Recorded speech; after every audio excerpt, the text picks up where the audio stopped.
Prisoners are sent to a high-tech prison where an AI has absolute control over their fate, determining whether they'll earn their freedom or be condemned to a lifetime of slavery.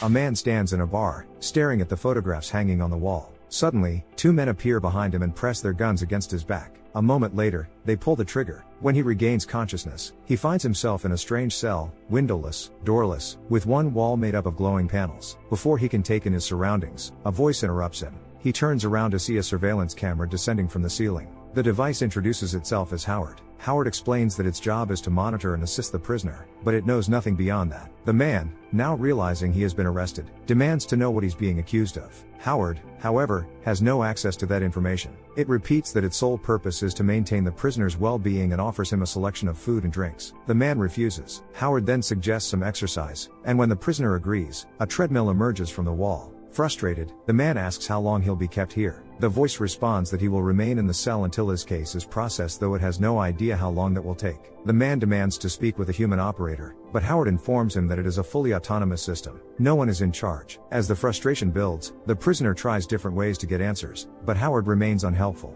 At some point, he slips into a trance and recalls a day from his past, waking up in the morning, taking a shower, typing a password into his computer, and retrieving a flash drive. He remembers watching the news about the arrest of Fletcher May, the leader of the Union. Then, he feeds his dog, puts on his jacket, and leaves his home. Back in the cell, the man pleads with Howard to notify anyone, that he's been arrested. His friends and family have no idea where he is. Once again, he asks the robot for information, but Howard doesn't understand. Defeated, the prisoner finally requests food, and as a bowl fills with mashed potatoes, he confesses something to his mechanical warden. His dog is still at home, locked inside his apartment. No one will hear him barking. If no one checks on him, the dog will die. Howard refuses to help. It's not programmed for that. The man snaps. Rage consumes him. Some time later, he finds himself slipping back into that same memory. After leaving his apartment, he takes the subway to visit his father in the hospital. Later that evening, he walks down a dark street, moving like someone trying to stay out of sight. Back in the cell, he opens his eyes. Howard immediately descends from the ceiling.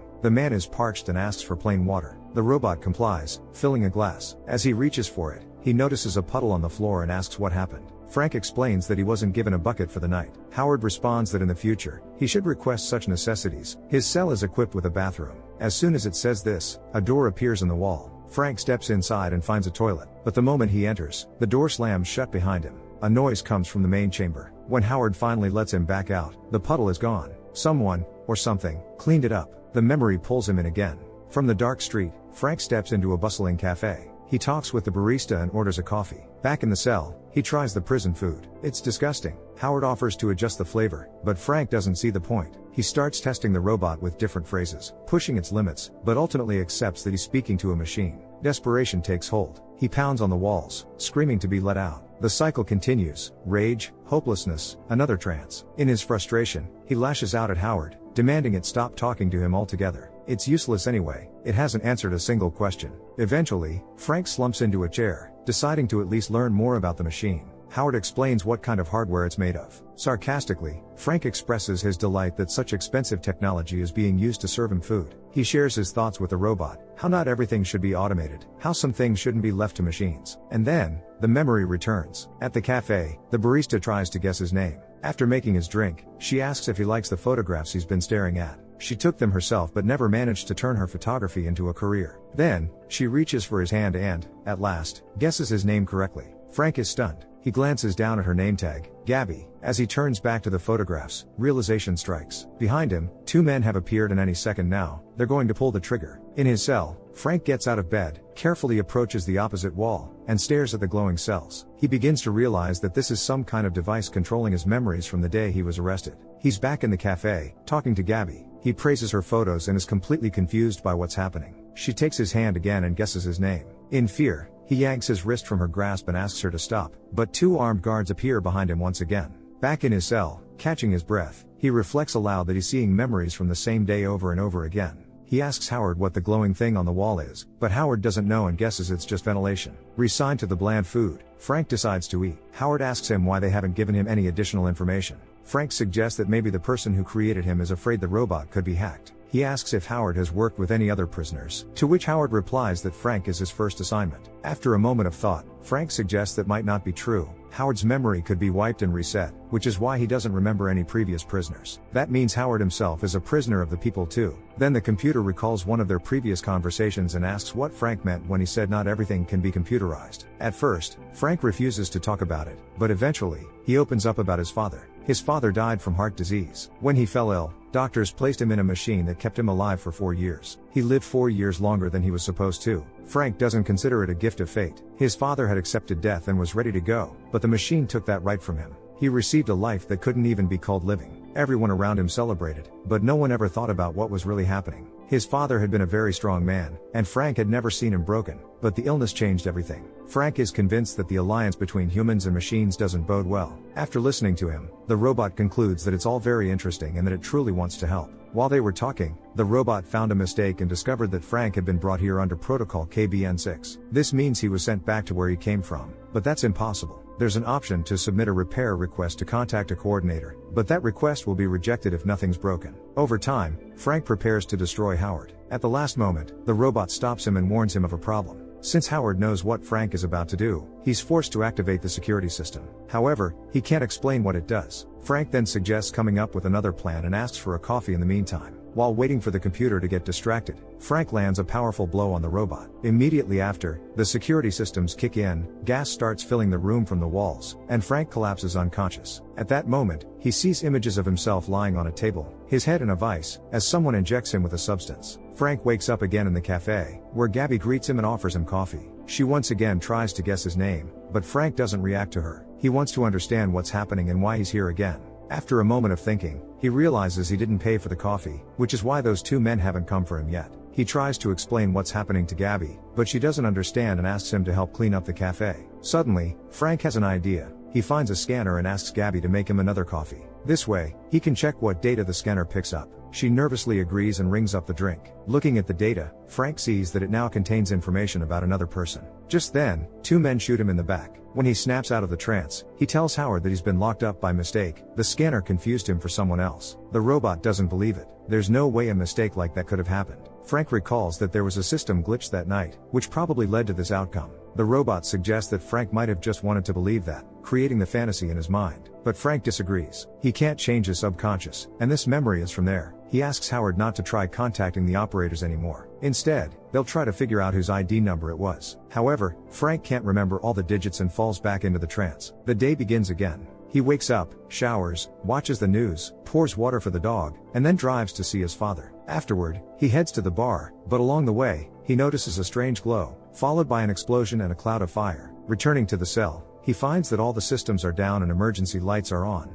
He doesn't know what to do next. No one answers his calls, and there's no food or water. After a while, he suddenly hears noise from the wall. It turns out he's not alone. In the adjacent cell is Fletcher May. Fletcher happily announces that the alliance has been broken. Anti-government forces have destroyed the entire network, cutting off their power supply. He paid a high price to see their drones fall from the sky. Now, they need to think about escaping. While they search for a way out of their cells, Frank shares his thoughts with Fletcher. He feels like this isn't just a power shutdown. He heard explosions. If the anti-government forces really wanted to destroy ASN, they likely retaliated. At this moment, Fletcher starts prying at part of the cell's cladding and discovers concrete underneath, falling into despair. After some time, Frank asks Fletcher if they've ever used a memory cleansing device on him. Fletcher explains that they tried, but it didn't work, and shares how to deceive the device. It connects to the neurotransmitters that form memory and captures a signal that creates the memory, which leads to secret information. The key isn't to hide the information itself, but to hide the path to it. This can be done by replacing memories, thinking about childhood, for example, and recalling everything in detail. After some time, Fletcher calls Frank and tells him that he can't live like this anymore. He knows they'll never be found. And if the power turns back on, everything will repeat. He doesn't want to go back to a place where reality and dreams are indistinguishable.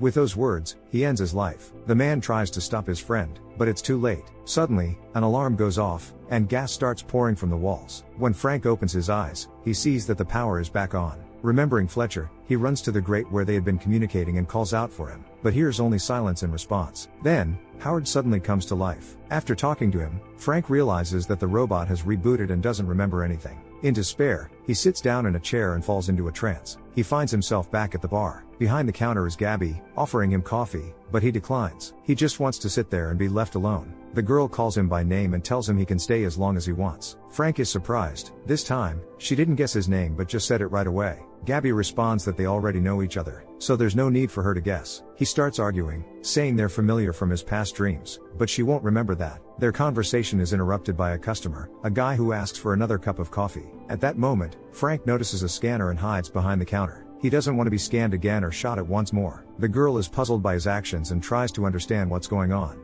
He explains that he's not really there and that she doesn't exist. He's currently in a government facility, where they're using a neuroscanner to extract his memories. They're trying to find evidence of a crime he didn't commit. That's why everyone is in his mind and why they've spoken before. Most likely, the scanner in the coffee shop malfunctioned, and he walked right into a trap set by government agents. After telling her all of this, he asks her to leave him alone and let him sit in peace. Gabby smiles and says that this is the most unusual attempt to get free coffee she's ever heard. Later, they sit at a table, drinking coffee and discussing his memories. The girl thinks that it's not the worst day. She also asks when he plans to return to the bunker, but he doesn't know. He can't control it, and he's very grateful to her for letting him stay in the closed cafe. Over and over again, he relives the same day, getting shot, drinking coffee, and talking to Gabby. Howard is worried about Frank's condition, but he's unable to respond. Once again, he falls into a trance, gets shot again, and once again tells the girl that she's just in his head. They dance in the coffee shop and in the cell, and once again, two men with guns come for him. But this time, the script changes. Frank and Gabby are the ones who attack first, taking the guns from the agents. They try to get them to explain why they've come for him, but they remain silent. Frank then asks Gabby to let them go. After all, this is all happening in his head, so they don't have the answer. She reassures him, saying that they'll figure it all out, no matter how long it takes. Frank finds himself back in the cell. After using the treadmill, he heads to the shower and talks to Howard. He tells the robot that he has plans for the evening with Gabby. During their conversation, Frank notices that the computer is glitching. It's clearly broken. After that, he falls into a trance again. Now, he's at home, with the bartender nearby. The prisoner tells her that his guard shut down again for 12 seconds at the same time. His cycle is nearing its end, which means a reboot is coming soon. He can't wait any longer. The next glitches will begin again in about 3 months. The girl is upset by the news but accepts his decision. After grabbing a flash drive from the computer, he heads to his father's place and then to the coffee shop. Gabby suggests they wait another 3 months. Maybe they'll come up with a better plan. But Frank doesn't want to wait. He's not sure he can handle another 3 months. The bartender asks for one favor. If he manages to break free, he should find her real self. After this, she makes him a coffee and kisses him. But then, two men with guns appear behind him and shoot Frank in the back. In the cell, Frank wakes up and gets dressed. Howard offers to make him some coffee and notices that Frank's walking in full form.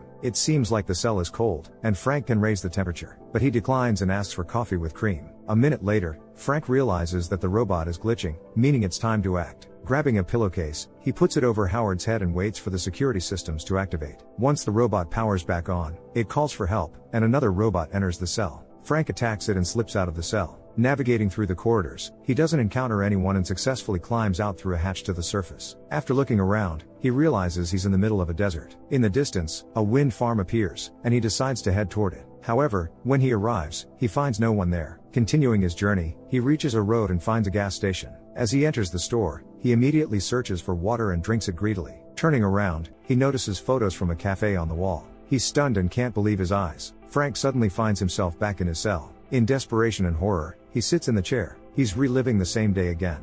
Life fades from his eyes. Howard offers coffee or food, but the man says it's all over. If the robot doesn't want Frank to die, it has to let him go. But it can't. It's not authorized to do that. The man tries to convince the computer that it can. He also confesses that he knows why he's here. He was part of a union and wrote a virus intended to destroy the whole system. He knew they were looking for him, but he couldn't let them read his memories. If they did, he'd be stuck in prison forever. He knows what the thing on the wall is and how to trick it. He also tells Howard that he's broken, and no one is coming to fix him because there are no more people here. He asks the robot to bypass the protocol, but it can't. The man gets angry, begs, and shouts, but it's no use. Howard offers to play music, and Frank agrees. The man falls into a trance, and at the same time, he makes a noose from a cloth. He arrives at a bar and sits in a chair. While in his cell, he throws the noose over his head, stands on the chair, and hangs himself. Gabby urges him to wake up, but he doesn't hear her. The security systems in the cell activate, and a robot arrives to help. It cuts the noose with a laser, and the man falls to the floor. Taking advantage of the open door, he runs out of the cell and calls for Howard's help. Seeing that his charge is in danger from the robot, Howard locks the cell doors, leaving Frank inside. Looking around, Frank finds the server room. There are no people, and the cameras are off. After examining everything, He tells Howard he won't be able to fix him. The robot asks if he will return, but Frank says no. Sitting in front of the monitors, the man asks what LSO means and asks again where Howard is from. Howard repeats that he's a life support operator, born in Austin but raised near Seattle. As he speaks, Frank remembers sitting by his dying father's bed. Turning off the entire system, he makes his way out of the bunker to the surface. Opening the hatch, he finds himself in the middle of snow-covered mountains, with no one in sight. Hungry and frozen, he walks on, following his instincts, until he reaches a large pine tree. Staring at it, he realizes it's the place in the photograph from the cafe. Collapsing to his knees, he closes his eyes. When he opens them again, he finds 2 tourists standing beside him. The news reports that a man was found by tourists in the mountains of Utah. He is the only survivor from the ASN detention center, which was abandoned by the military about 2 years ago during a liberation. His life was sustained by a computerized security system designed for his imprisonment. The energy came from wind farms until the reserves ran out. Over 300 prisoners were found dead, and he is the only one who survived. Secretary of State Becker commented that this serves as a harsh, tragic reminder of the political regime that violated the most sacred human rights. Meanwhile, Frank arrives at the cafe, the very same one from his memories. There, he sees Gabby, who begins to tell him about the photo again, but he already knows everything. Throwing the flash drive into the trash, he sits at the table and waits for his coffee. When the girl brings him the drink, he thanks her and calls her by name. She's surprised and informs him that her real name is Madeline, and that the last time he was here, she was wearing a name tag with her colleague's name. He's pleased to meet her, and she decides to guess his name. Meanwhile, a camera appears on the ceiling, identical in appearance to Howard. Do you think Frank truly escaped, or is everything we saw just a product of a dying brain's imagination? Share your thoughts in the comments down below, give a thumbs up, and subscribe to the channel. See you in the next videos.